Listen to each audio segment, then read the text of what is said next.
values. So here's the example of creating a job description. So DIY company, pangalan ng company, then the position you held, and the time period that you rendered in the company. And the job description is organized 250 and new past client files in chronological order for 7 brokers to easily maintain company records. So, madali siyang maintindihan ng mga recruiter and hiring manager nyo. So, may idea na yung recruiter kung capable ka ba sa mga workload na mabibigat since may idea na sila dun sa ginagawa mo. And usually, recruiter, they will ask only of your general information, and it will just confirm it by you. Then the hiring during the second interview by the hiring manager, usually ito na yung mga question that it will be out of the box, and mostly mga scenario na question yung ibinibigay sa inyo. So, reminders. So, don't include your character reference in your CV or resume. So, bakit? Kasi, wala lang pampahaba. Joke lang. Character reference, it will be asked to you separately and privately if you already have the job offer. And also, para ma-prevent din natin yung pag-leak ng mga information kasi uso ngayon yan. Next, avoid using unprofessional emails. So, example, I love Barbie_xd@gmail.com. So, in creating your professional resume, madalas, first name and last name, then yung birthday, yun na yung ginagawang email. So, i-avoid natin yung mga unprofessional na ginagamit pa natin during Judgment days. And also, create a separate email na ginagamit nyo sa pag-apply sa work para hindi tumambak doon sa personal email nyo. Again, bulleted point na ulit-ulit siya. Next is always check the spelling and grammatical errors. So, may mga websites naman tayo na nag-check ng mga spelling and grammatical errors. So, always double check your resume if there's a spelling and grammatical error. So, malaking discrepancy yon if you put on your resume that you have a good communication skills, good English, good language skills, but there's a wrong grammar and wrong spelling. So, it's a big no-no sa mga HR. Next is don't include your full address. So, again, iniiwasan din natin dito na may malik na information. So, hanggat maaari, ang ilagay nyo na lang is city or the municipality and the province. Kasi usually, yung full address nyo naman is hihingin lang din niya ng HR nyo separately if you already have the job offer.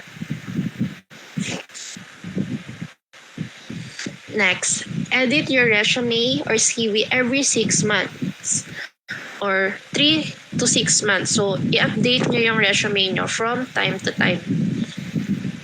If there's additional information or additional details in your resume.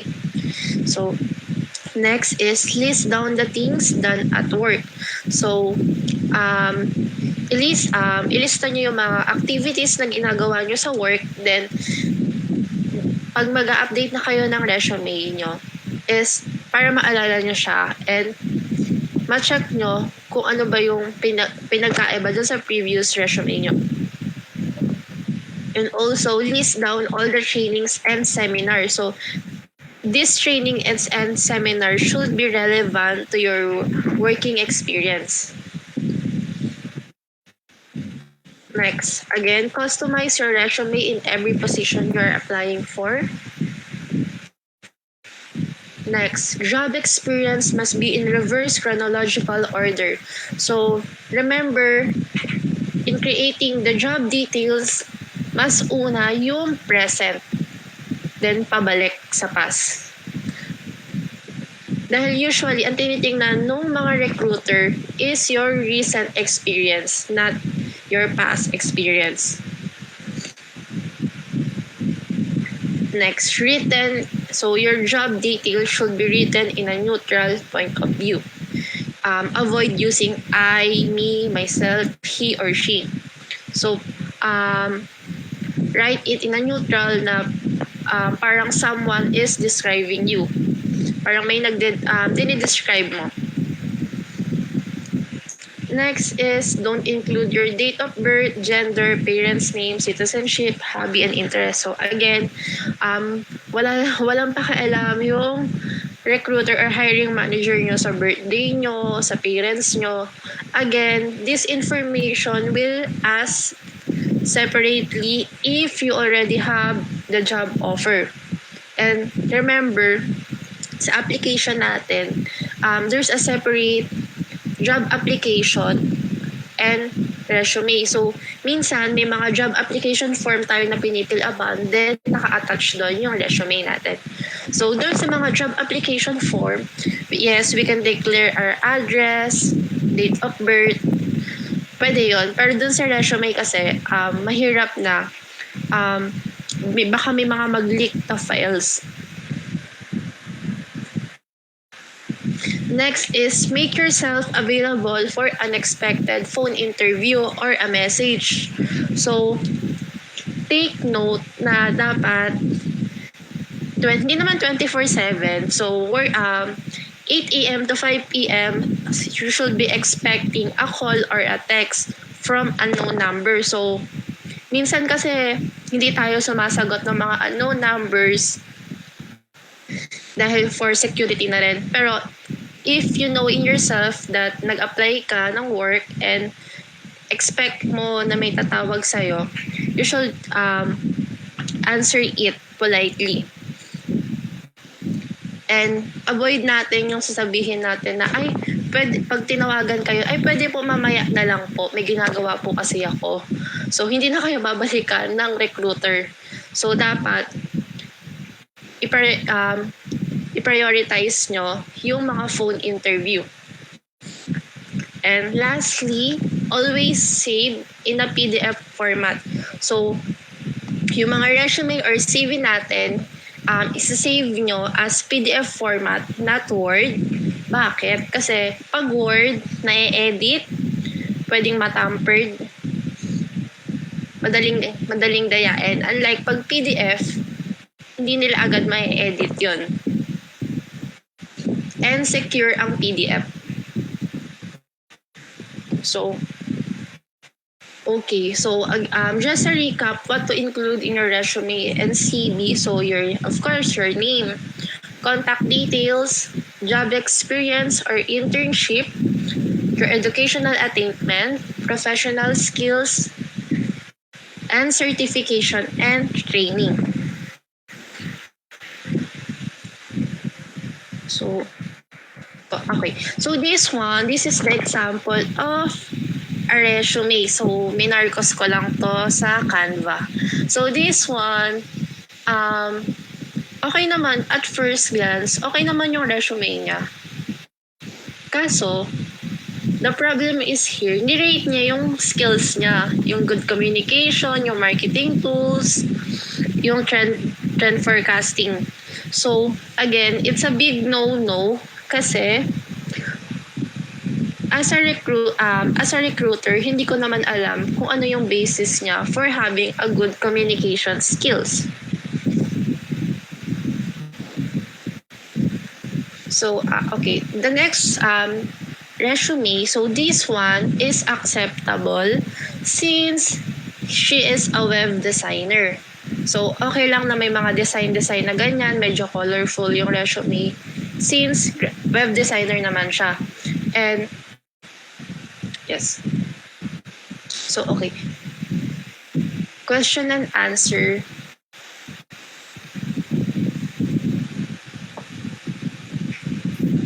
May tanong. Okay.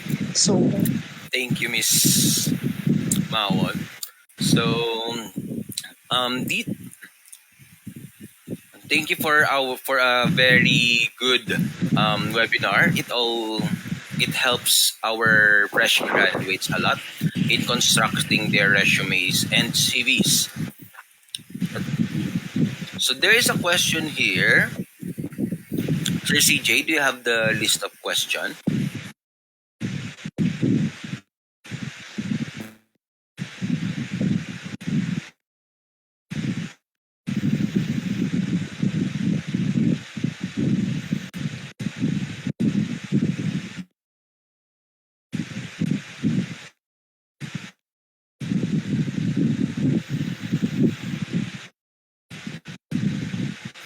Miss Mawon, one question here.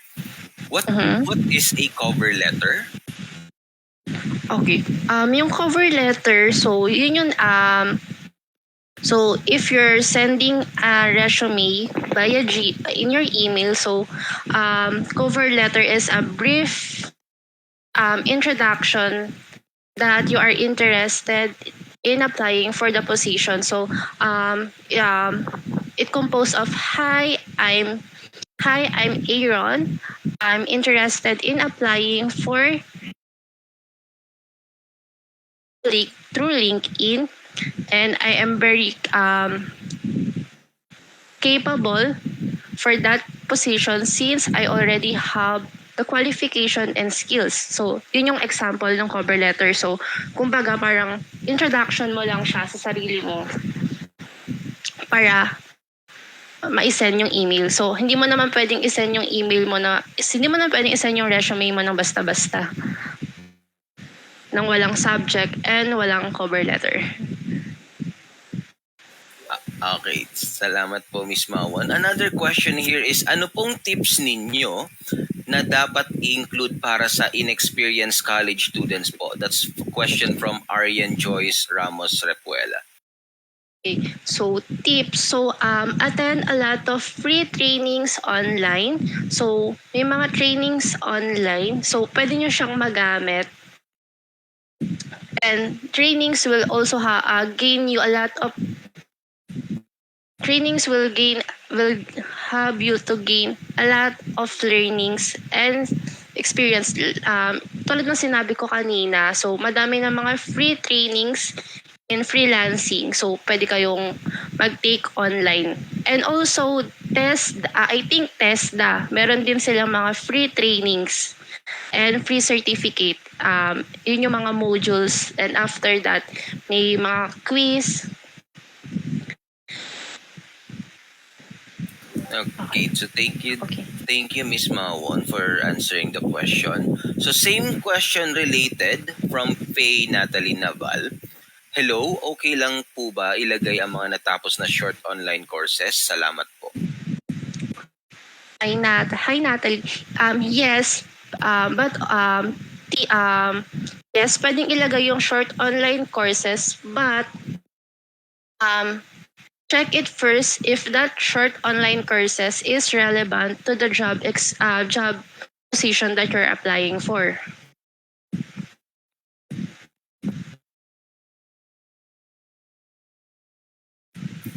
Okay, thank you for that, Miss Mawon. Another question from Carla Del Llosa. What if yung internship po marami? How can we shorten it po into 1 or 2 pages? Okay, I can relate to you. So I have 4 internship way back in college. So para to shorten that, in applying for a specific job position, so you customize your internship. So for example, you had your internship in a law firm, and job target will be in the paralegal work. So so the highlight of your resume will focus on the internship description in the law firm experience. So kung ano yung relevant experience mo, yun yung gawin mong highlight dun sa resume. Okay, thank you for Miss Mawon for answering the question. I still have another question here. Okay pa po bang ilagay yung mga seminar sa school na inattendan nung college? Hindi na yung mga 2010, 2014, hindi na siya relevant kasi every year may mga nag-evolve may mga nag-evolve na mga seminars na ina-update nila yung mga old seminars. So I think we should include the latest 2 years na yung 2 years na yung pinaka-late. But if you're applying for an academe position, pwede mong ilagay lahat ng seminars mo. Kasi usually in academe kasi may mga points per seminar na na-attend for the ranking. So if you're applying for academe, pero if not, if you're applying for an office position, office staff, no need.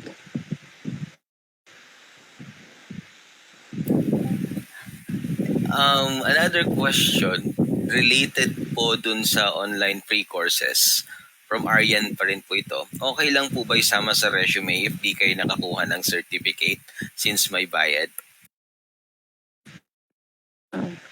Bakit? Bakit may bayad? Hindi. Usually may mga bayad talaga minsan.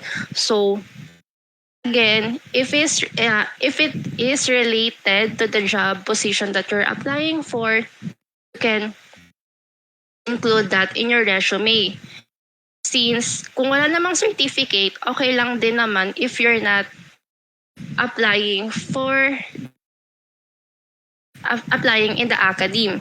So usually naman kasi, yung mga seminars nyo, itatanong yan nung hiring manager or recruiter na, okay, tell me something that you learned in the seminar, on that specific seminar.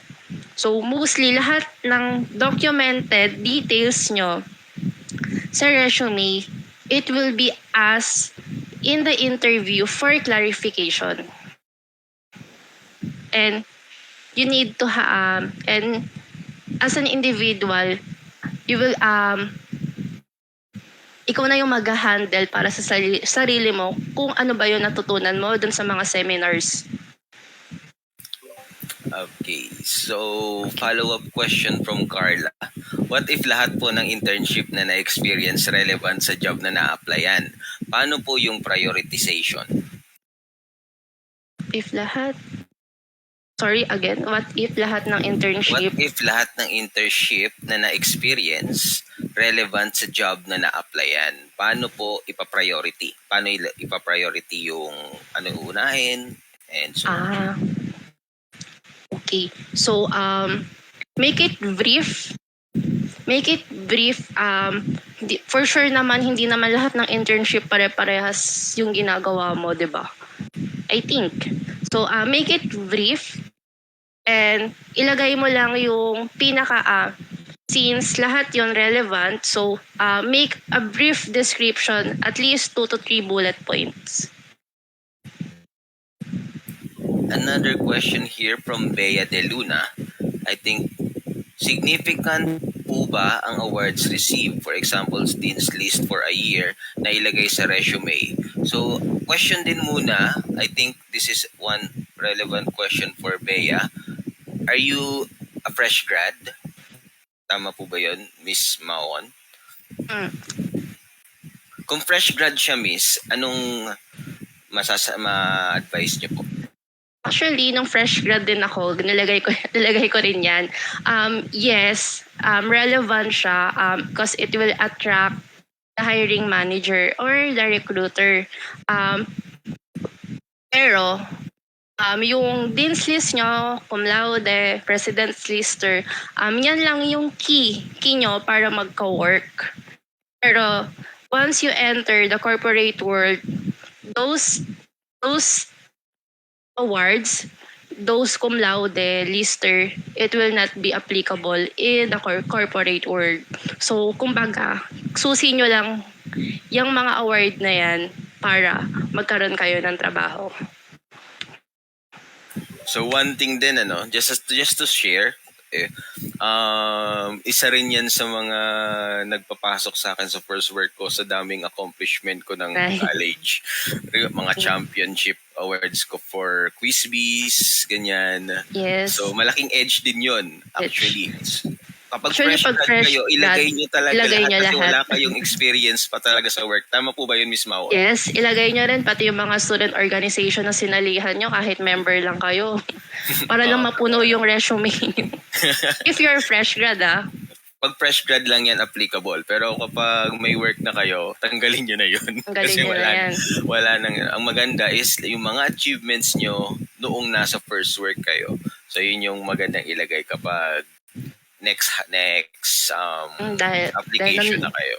Nanliligaw kayo sa mga recruiters and hiring managers. So, kailangan nyo silang i-impress.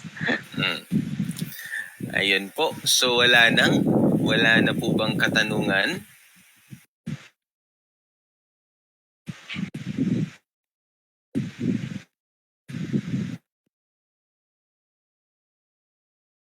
I think wala na ato.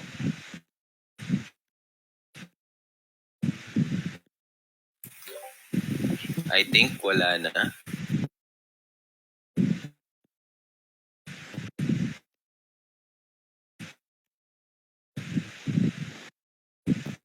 Okay. Ayun, wala na pong question dito. So, thank you, Miss Mawon, for having us your time to do the first KakamFREE seminar for our JFK community. So, we will present to you the certificate of appreciation to Miss Mawon Lin for giving her knowledge and insight as a resource speaker to the members of JFK Community on May 22, 2022.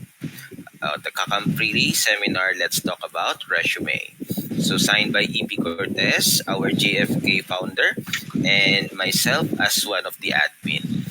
And also, we also give this certificate of appreciation to Mr. CJ Salonga for giving his time, effort, and skill as the streamer of the KakamFREE seminar of JFK Community on the same day, May 22, 2022. So signed by EP Cortez, the JFK founder, and me, myself, as the admin. So I will send this certificate to each one of you after signing by the founder and myself.